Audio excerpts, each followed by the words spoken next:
Hi guys, welcome to my YouTube channel. So today we have a chartered accountant who is a Wits Cum laude graduate explaining the tips on how he managed to graduate with distinction at Wits University.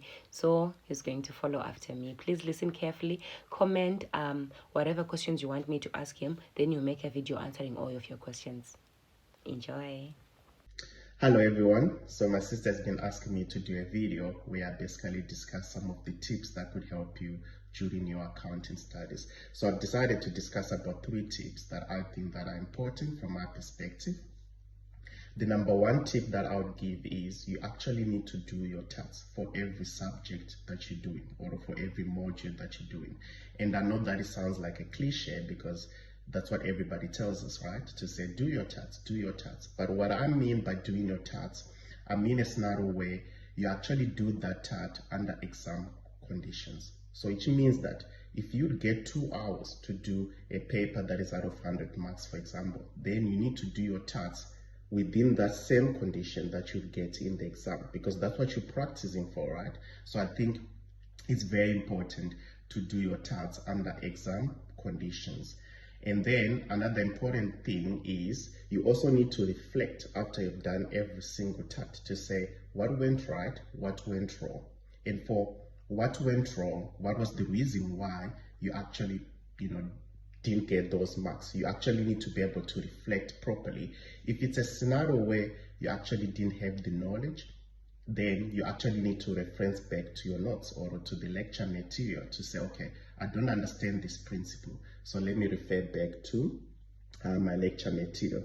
But if it's a scenario where you actually knew that the principle, but you just didn't get it right, then for me, that's now an exam technique issue, because it means that the way that you're approaching your paper or the way that you approach any question that you do, it's a scenario where your approach is not proper. So these are some of the things that I do help my students in terms of developing their exam technique, where I take them through a paper, I show them the things that they need to be looking out for, the things that they can do to be able to help them in terms of making sure that they don't lose out on those easy marks that sometimes are very easy to mix. So I think that's pretty much my tip 1 and my tip 2, because my tip 2 was basically on exam technique, to say exam technique is very, very important. I know that sometimes it's easy to forget about it because we focused on just studying the principles, right? Because we all want to study the principles. But I think you could have the knowledge, but if you don't know how to put it down on paper, you're not going to get the marks, unfortunately. So I think exam technique is sort of like that bridge between your knowledge and being able to put it down on paper. So you need to be able to develop an exam technique. Obviously, the exam technique is not going to be the same for everybody because we are all different.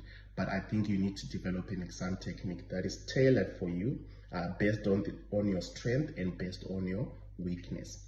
And then tip number 3 that I wanted to give is you need to ask why.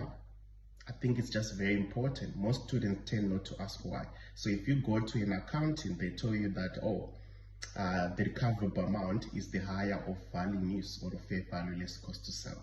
You actually need to ask, why is it the higher? Why not the lower?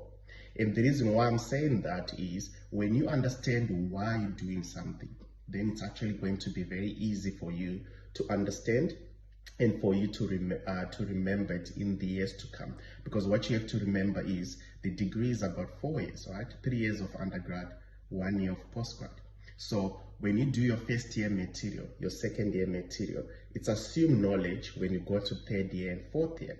And you don't have time to be going back to study the principles that you did in 2nd year or the principles that you did in 1st year. So I think that when you have studied properly, so it means you actually understand why you were doing those things when you were in 2nd year or when you were in 1st year, then when you get to 3rd year and 4th year, you're not going to be worried much about restudying the material that you did in 1st year, because you pretty much do remember the principles because you did understand the why.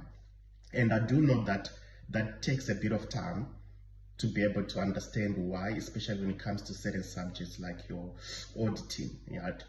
But I think it is worth it in the long term because it saves you a lot of hours when you get to 3rd year, 4th year, where you don't have to now refer back to your material in the previous year. So for me, those are my 3 tips that I would give. Obviously, there's more to this than what I've discussed, but yeah, these are some of the things that I do help my students that I assist. Thank you.